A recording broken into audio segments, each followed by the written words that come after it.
freedoms of assembly, demonstration, and otherwise legitimate expression of the fundamental rights and freedoms of assembly, demonstration, picketing, and petitioning of public authorities by a section of law-abiding citizens of the Republic of Kenya was infiltrated and hijacked by a group of organized legitimate expression of the fundamental rights and freedoms of assembly, demonstration, picketing, and petitioning of public authorities by a section of law-abiding citizens of the Republic of Kenya was infiltrated and hijacked by a group of organized criminals.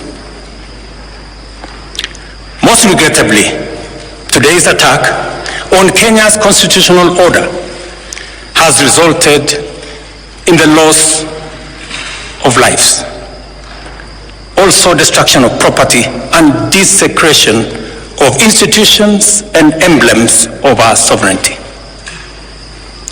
Today's events mark a critical turning point on how we respond to grave threats to our national security. I assure the nation that the government has mobilized all resources at the nation's disposal to ensure that a situation of this nature will not recur again at whatever cost. I thank our security officers who were on duty today for applying themselves to the best of their abilities in the defense of Kenya and its people. Accordingly, I have directed all the organs of our national security to deploy measures to thwart any attempt by dangerous criminals to undermine the security and stability of our country.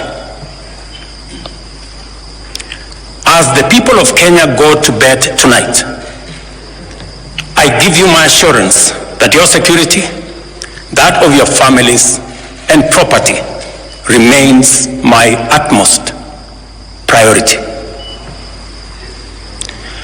To the young people of Kenya, who I must thank for helping our country organize our democratic discourse around issues, I thank you and assure you that the conversation you have begun around pertinent issues of our nation will continue to inform our policy and governance decisions. As I promised on Sunday, this conversation will not be in vain. I will not only champion for the cause of issue-based, policy-oriented, and tribeless engagement on critical national issues, but also provide a framework for this conversation to be processed and its outcomes implemented. However, our national conversation on any subject matter must be conducted in a manner that respects and honors the foundational values upon which our nation is established, namely constitutionalism, the rule of law, and respect for institutions.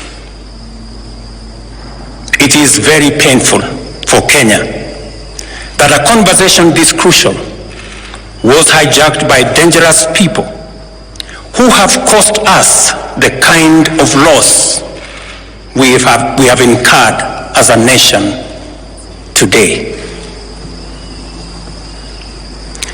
It is possible that the criminals who rained terror on innocent people and attempted to challenge our law enforcement deployments are still determined to continue with their dangerous behavior. I assure the nation of the government's determination to fulfill its constitutional duty of protecting the people of Kenya against all forms of harm.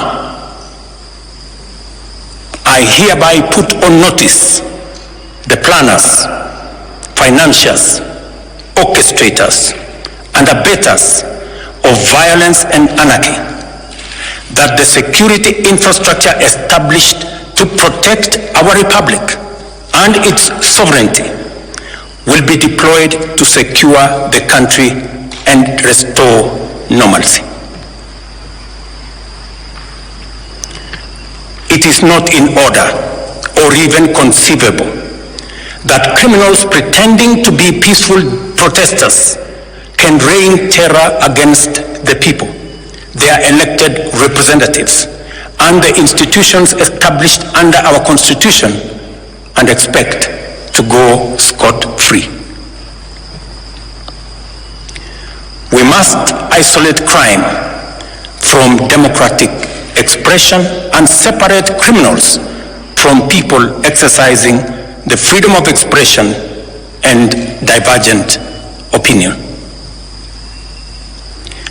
I shall continue to lead a government that is fully committed to maintaining the integrity of our state, promoting the unity of our nation, and enhancing the peace and security of all citizens and their livelihoods. I am bound under sacred constitutional mandate to respect, uphold, and defend the Constitution of Kenya, which declares that all sovereign power belongs to the people, and that this power shall be exercised only in accordance with the Constitution. The government will therefore uphold its constitutional mandate to secure our nation and its development, and shall treat every threat to national security and the integrity of our state as an existential danger to our republic.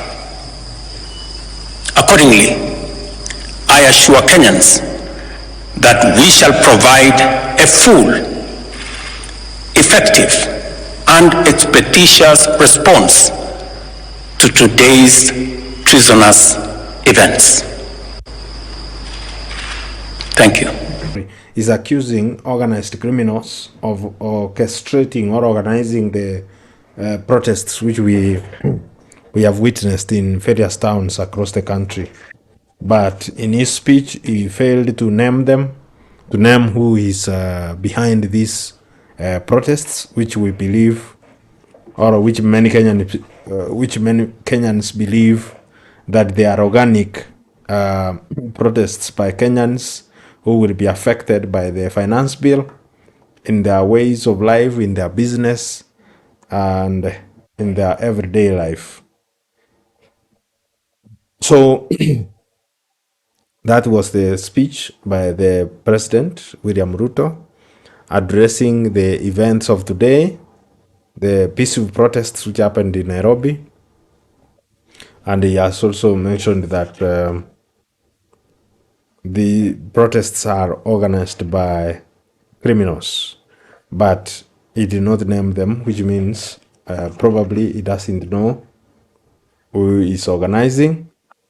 And many Kenyans believe that these protests are organic. They are organized by the people themselves, people who are affected by the finance bill. So, so far, the finance bill has been enacted by Parliament. It is awaiting presidential assent. So we will continue monitoring the situation to see what happens next.